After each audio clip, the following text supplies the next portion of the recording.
What if everything you have ever been told about how to survive a relationship with a narcissist is completely wrong? What if the strongest, most resilient people are actually the ones who stay trapped the longest, while a completely different, unexpected type of person quietly decides to walk away and never looks back? By the time you reach the end of this message, you are going to understand why possessing high intelligence is not enough, why being naturally kind is not enough, and why even having strong self-confidence is not enough to truly survive the reality of narcissistic abuse. There is only one fundamental psychological shift that changes the entire trajectory of this experience, yet almost nobody ever sees it coming. If you have ever found yourself wondering why someone can physically walk away from a narcissist, but still feel like they are emotionally chained to that person for years afterward, I want you to stay with me. What you are about to hear may finally explain those deeply complex experiences you have never been able to put into words. And if this message resonates with you, please subscribe to the channel and leave a comment below with the word "free." Doing this tells your own mind, and everyone else reading the comments, that you are officially choosing freedom over manipulation, that you are choosing clarity over confusion, and that you are choosing lasting peace over constant chaos. Most people operate under the assumption that the only way to survive a narcissist is to become stronger, tougher, louder, or more intimidating than they are. They often imagine that true survival belongs to the person who can argue more effectively, who can expose every single lie told, or who refuses to back down during a fight.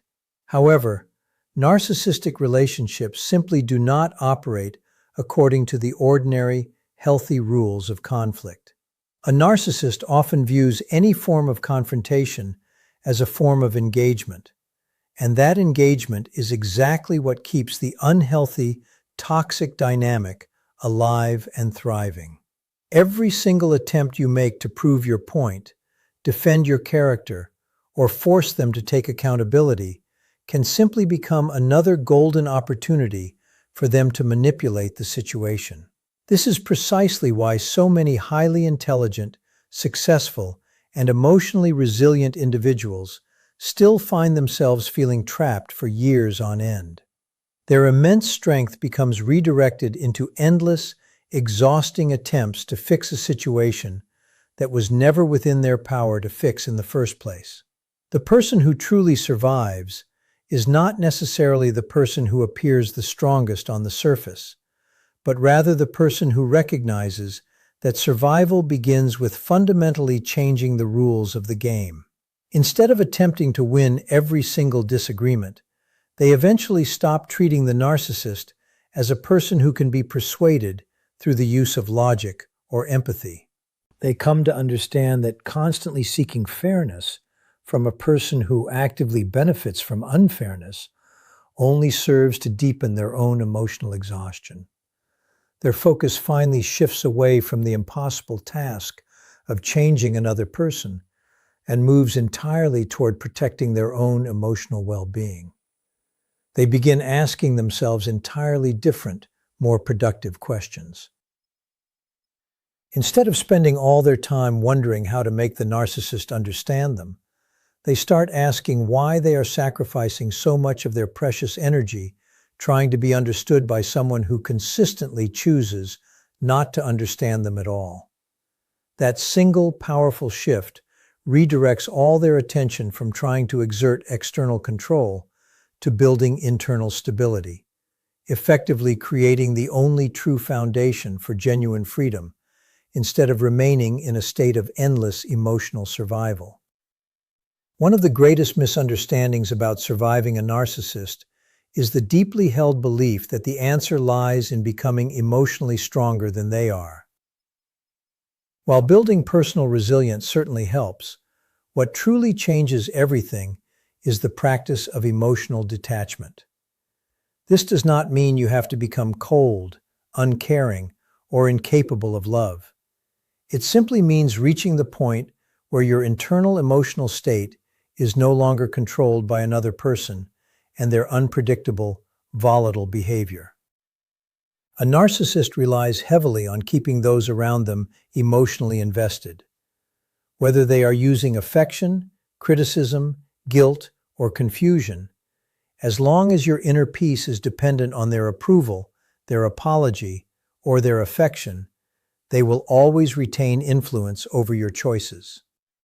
Emotional detachment begins the moment you stop expecting the narcissist to finally become the person you always hoped they would be. You no longer wait for that sincere apology that never arrives, or that moment of genuine, heartfelt empathy that always seems to remain just out of your reach. Instead of measuring your own worth by the way they choose to treat you, you start measuring your life by your own core values, your own independent choices, and your own emotional health. Their praise becomes far less intoxicating to you, and their criticism loses the vast majority of its power, because neither of those things determines who you truly are as a person. This shift is usually gradual rather than dramatic. Some days you may still feel like you are being pulled back into old, familiar patterns, catching yourself questioning your own reality, or replaying painful conversations over and over again in your mind. But as time goes on, the emotional hooks start to lose their grip because you stop feeding them with your constant attention. Your energy begins flowing naturally into real, supportive friendships, your own personal growth, your meaningful work, and your self-respect, instead of being poured into the endless, bottomless pit of trying to decode someone else's behavior. That is the moment the relationship stops defining your identity, and your future begins to be shaped by your own decisions rather than by their emotional control. Many people still believe that surviving a narcissist requires having the perfect argument or finally finding the right sequence of words that will make them see the truth. They spend hours rehearsing these conversations in their minds, gathering mountains of evidence, and carefully trying to explain their deepest feelings, all while hoping that complete clarity will finally lead to understanding. But this approach very often creates even greater frustration, because narcissistic behavior is rarely driven by a simple lack of information. It is almost always driven by a deep, compulsive need for control, for validation, or for maintaining a very specific, curated image. When someone is deeply committed to protecting that image at all costs, even the clearest, most logical explanation you can provide will be dismissed, twisted, or turned right back against you. This is why the healthiest survivors stop trying to convince the narcissist and start creating real, tangible boundaries. A boundary is not a demand that another person change who they are. It is a firm, personal decision about what you will and will not accept in your own life. Instead of demanding that someone stop speaking to you in a disrespectful way, a boundary focuses entirely on your own actions, clearly declaring that if the conversation becomes disrespectful, you will simply end the interaction.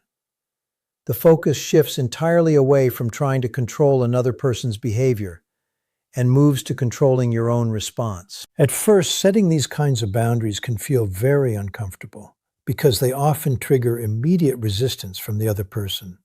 A narcissist may accuse you of being selfish, dramatic, or entirely unreasonable, simply because you are no longer willing to play the role they have come to expect from you. They may test your limits repeatedly, hoping that any sign of inconsistency will bring you right back into the familiar patterns they prefer. The people who truly survive are not the ones with the sharpest comebacks, but rather those who quietly enforce their boundaries with consistent action, even when doing so feels difficult. Because every single respected boundary serves to strengthen your own self-trust and slowly weakens the entire cycle of manipulation. One of the most overlooked realities of surviving a narcissistic relationship is the fact that recovery is not only a psychological process, it is also a physical one. Long-term exposure to manipulation, unpredictability, harsh criticism, and emotional volatility places your nervous system under a state of constant, chronic strain. Over a period of time, your body begins to adapt to an environment where it expects conflict to erupt at any given moment. You may find yourself overanalyzing simple text messages, feeling a spike of anxiety whenever your phone rings, or becoming physically tense simply because someone happens to raise their voice. These reactions are not signs of personal weakness or a character flaw. They are clear, physical signals that your body has learned to associate relationships with danger rather than with safety. This constant state of high alertness can make it incredibly difficult to think clearly. When your nervous system is focused entirely on survival, your mind naturally becomes preoccupied with preventing the next emotional injury from occurring. You may find yourself second-guessing your own decisions, struggling to concentrate on even the simplest daily tasks, or feeling completely and utterly exhausted even after you have had a full night of sleep. Many survivors mistakenly believe they are losing their confidence or becoming incapable, when in reality, their brain has simply been operating under a state of prolonged, chronic stress for far too long.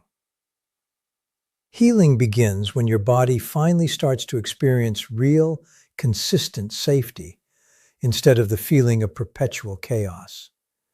Engaging in consistent daily routines, spending time in supportive relationships, ensuring you get adequate rest, finding ways to move your body, and creating moments of genuine, quiet calm will gradually teach your nervous system that not every interaction carries a hidden threat. As this happens, your thinking will naturally become much clearer. Your emotions will begin to feel more balanced, and your confidence will start returning to you on its own. Instead of reacting automatically to every perceived sign of danger, you will gain the ability to pause, evaluate situations objectively, and choose responses that reflect your true values, rather than the fear that manipulation once conditioned into your daily life.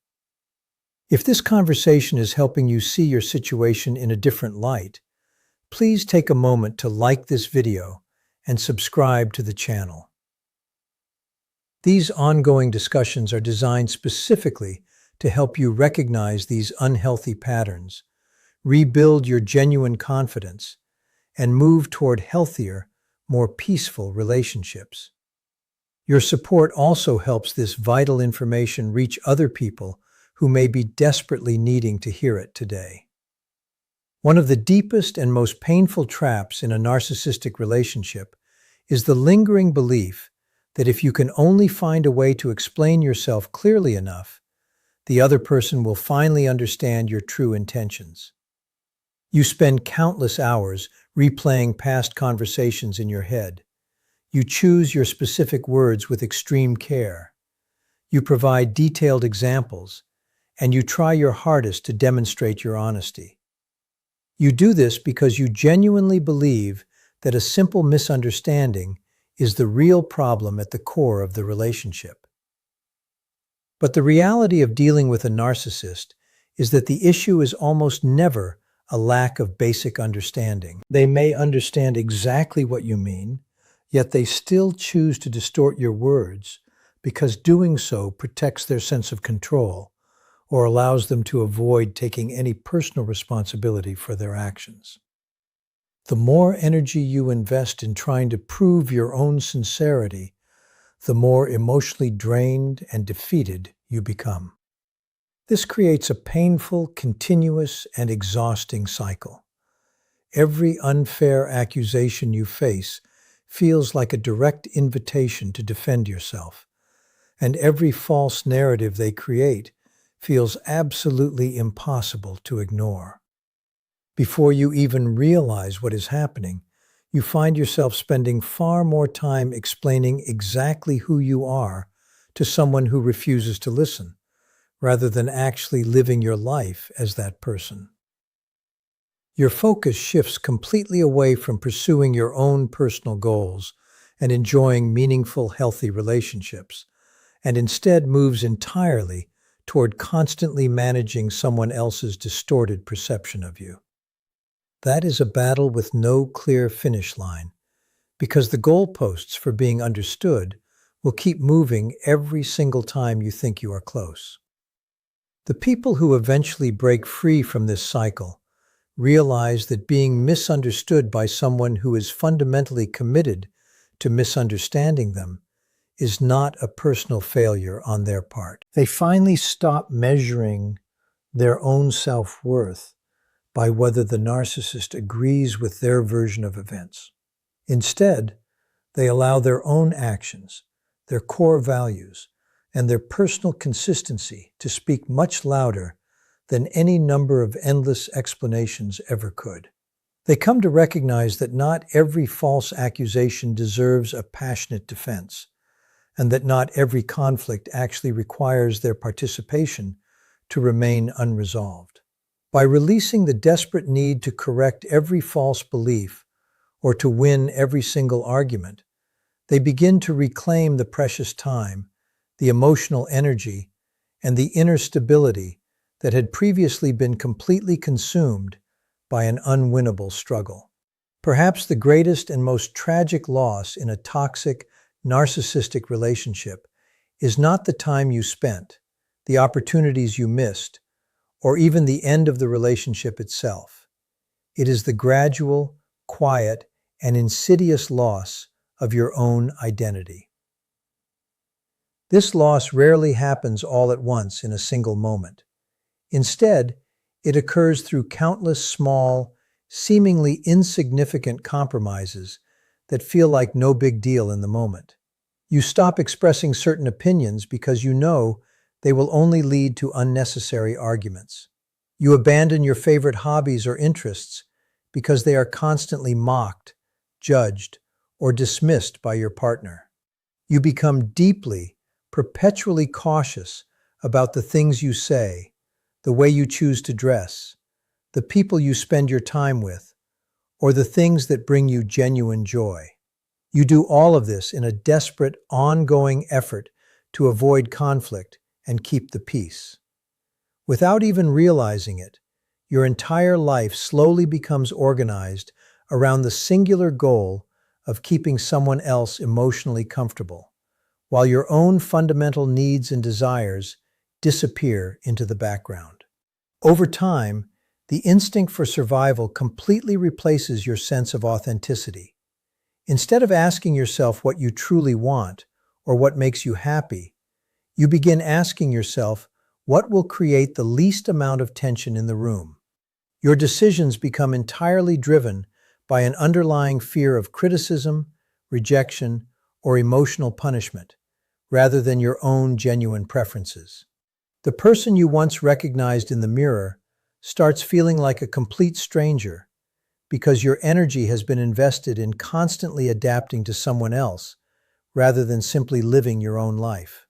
Many survivors describe this terrifying experience as feeling completely disconnected from themselves, feeling unsure of what they actually enjoy or even what they believe in anymore. Recovery begins with the slow, deliberate process of rebuilding that lost identity, one choice at a time. It is found in small, meaningful acts of self-trust, such as making decisions without seeking constant approval from someone else, reconnecting with supportive friends and family members, exploring forgotten interests that you once loved, and allowing your own thoughts and feelings to exist without feeling the need to apologize for them. Each decision you make based on your own personal values strengthens the realization that your life does not have to revolve around someone else's emotional demands. Gradually, your inner confidence returns, not because it is being borrowed from someone else's approval, but because it is being created through a consistent, deep respect for your own voice, your own choices, and your own unique sense of self. One of the hardest and most bitter truths to accept after experiencing narcissistic abuse is the fact that hope can sometimes become the very thing that keeps you trapped. I am not talking about hope in a general sense, but the very specific, targeted hope that one day the narcissist will suddenly have a change of heart, recognize the depth of your pain, take full responsibility for their actions, and finally become the loving, caring person you always believed they could be. This kind of hope often survives countless disappointments because it is constantly being reinforced by occasional fleeting moments of kindness, empty promises to change, or brief, quiet periods when the relationship feels peaceful again. Those moments create the dangerous impression that lasting change is just around the corner, even when the overall underlying pattern never actually shifts in any meaningful way. Real acceptance does not mean that you are approving of their harmful behavior or that you are pretending the damage never happened to you. It means seeing the relationship exactly as it is in reality, instead of how you desperately wish it could become. It involves recognizing the repeated negative patterns without making excuses for them or convincing yourself that this time will somehow be different just because the words they are using sound a little more convincing than the last time. Acceptance replaces that cycle of endless, exhausting speculation with true clarity. Instead of constantly asking yourself, what if they finally change? You begin asking what their consistent documented behavior has shown you over a long period of time.